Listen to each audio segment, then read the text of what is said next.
Perkenalkan, saya Hetty Kustrianingsih sebagai Ketua Umum dari Forum FGHN LPSI. Saya dari Cilegon, Banten, Pak Ketua. Terima kasih banyak. Ada bahan Ibu? Baik. Memang seleksi P3K 2021 ini sangat berpengaruh kepada teman-teman guru, khususnya guru honorer seluruh Indonesia, baik yang swasta maupun baik yang negeri. Dari 1 juta guru yang digadang-gadang oleh Mas Menteri, di sini hanya 506.252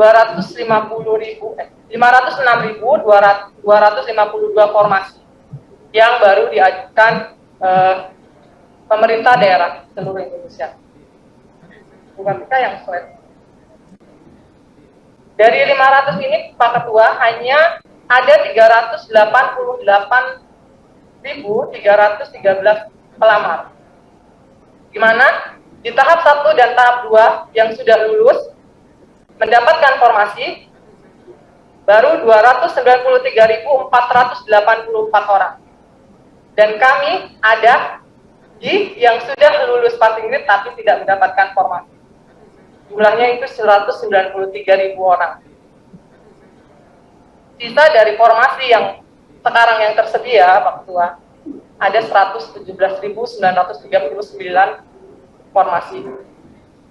Dari data ini, Pak Ketua, kami memohon, khususnya Bapak Cahyo Kumulo sebagai Menpan RB, memberikan kebijakan kepada kami yang sudah lulus passing grade, diberikan payung hukum agar kami yang sudah lulus passing grade ini mendapatkan formasi, baik di sekolah induk maupun formasi yang masih tersedia. Jujur saya bangga dengan adanya sistem seleksi P3K ini sangat transparan, dan memang kecurangannya sangat kecil sekali kalau melihat dari sistem yang ada. Karena seleksi P3K ini hasilnya kita bisa lihat langsung setelah kita mengerjakan soal yang berjam-jam, Pak Ketua. Afirmasi pun sudah diberikan kepada kami, baik yang kategori 2 dan non-kategori 2 dan lain-lainnya, Pak Ketua. Cuman sungguh disayangkan, afirmasi ini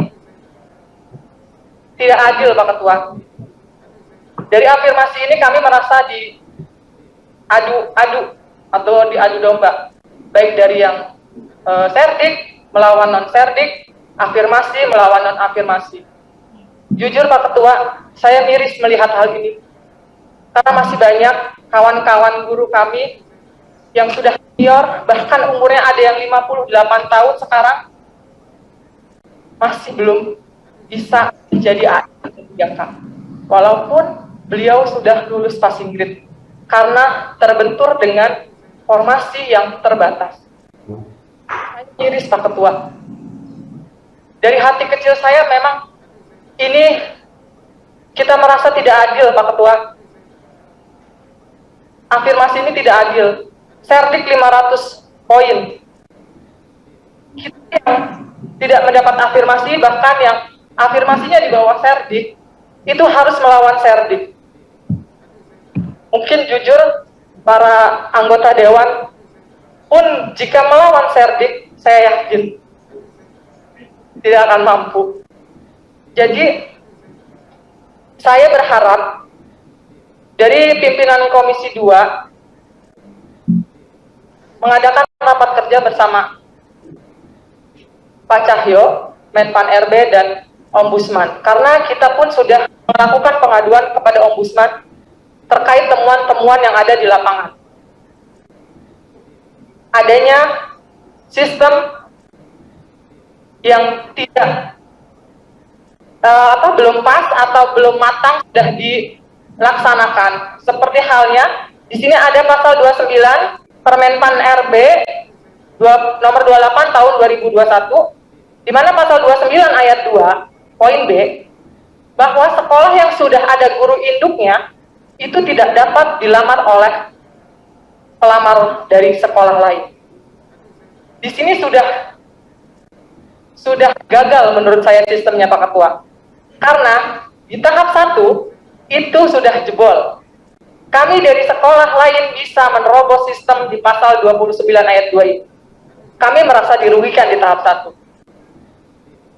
Jadi kami harus ikut tes lagi di tahap 2. Itu yang kami rasa dari awal kita sudah merasa ini tidak adil, adanya ketidakadilan Pak Ketua. Selanjutnya, persyaratan pelamar. Di sini peserta seleksi itu dicantumkan di pasal 4. Pelamar yang dapat mengikuti seleksi itu, pertama, THK 2, yang kedua guru non-ASN yang terdaftar di Dapodik, yang ketiga guru swasta, dan yang keempat lulus PPG. Fakta di lapangannya Pak Ketua, bahwa ada temuan-temuan guru yang sudah tidak mengajar lagi bisa ikut seleksi P3K ini dan dinyatakan lulus. Yang kedua, di sini tidak tercantum bahwa tenaga pendidikan dan lain-lainnya tidak dapat mengikuti seleksi P3K tahun 2000. Kenyataannya, banyak temuan-temuan yang justru mereka tidak mengajar hanya sebagai tenaga pendidik, kita mengikuti seleksi P3K ini dan dinyatakan lulus. Sedangkan kami yang jelas-jelas mengajar anak didik kami harus berjuang kembali. Di sini kami merasakan ketidakadilannya. Dapat mempertimbangkan hal ini sehingga kami semua guru-guru seluruh Indonesia ini merasakan keadilan yang merata.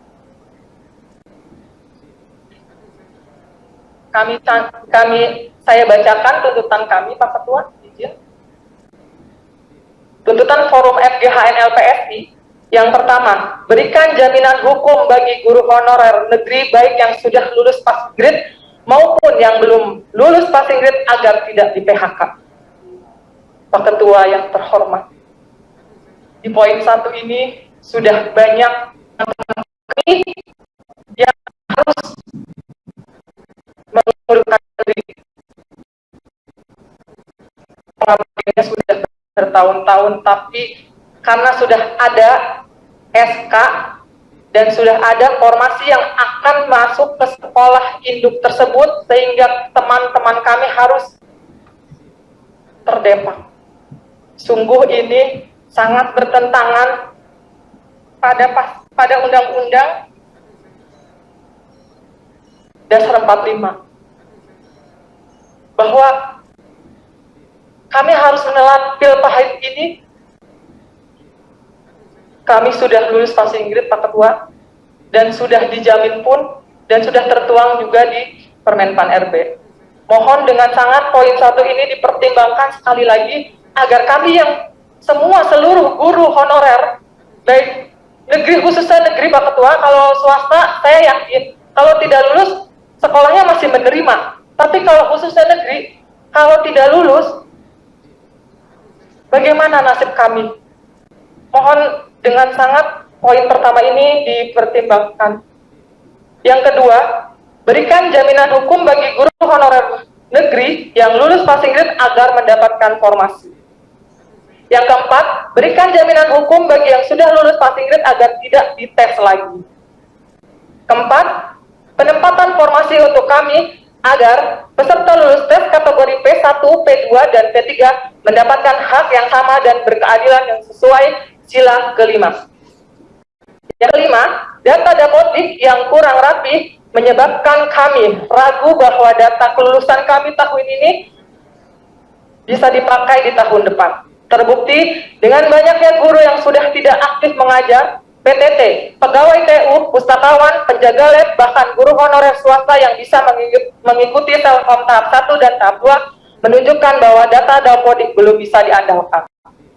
Yang keenam, pemerintah memprioritaskan pengangkatan honorer sekolah negeri, gaji di bawah UMR, tidak mengenal tunjangan sertifikasi, gaji dibayar telat berbulan-bulan, adalah balasan atas pengabdian kami selama ini. Sulitnya akses mengikuti PPG bagi guru sekolah negeri adalah alasan kenapa kita harus dirivalkan dengan guru-guru swasta yang bersertif.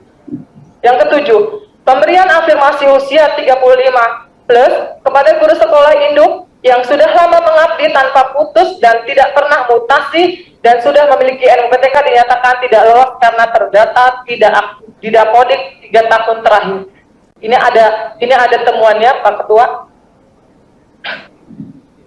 Yang kedelapan, pemberian afirmasi 35 plus pada guru yang sudah lama mengabdi tetapi sekolahnya di merger atau guru yang dimutasikan karena tergeser oleh guru CPNS kemudian dinyatakan tidak aktif di 3 tahun terakhir di Dapodik karena sistem hanya membaca masa pengabdian di sekolah terakhir. Yang kesembilan, tambah formasi untuk guru PAI dan guru bahasa asing, mengingat di SD pun sudah ada mata pelajaran bahasa asing. Yang kesepuluh, adanya keputusan Kepres untuk yang lulus passing grade di seluruh Indonesia agar mendapatkan formasi. Yang ke-11, ini tuntutan kami yang sangat mungkin bertentangan, tapi saya yakin dan teman-teman yakin kalau kami belum mendapatkan kejelasan nasib, kami memohon untuk menolak ujian tahap 3 agar kami yang sudah lulus passing grade segera diberikan jaminan.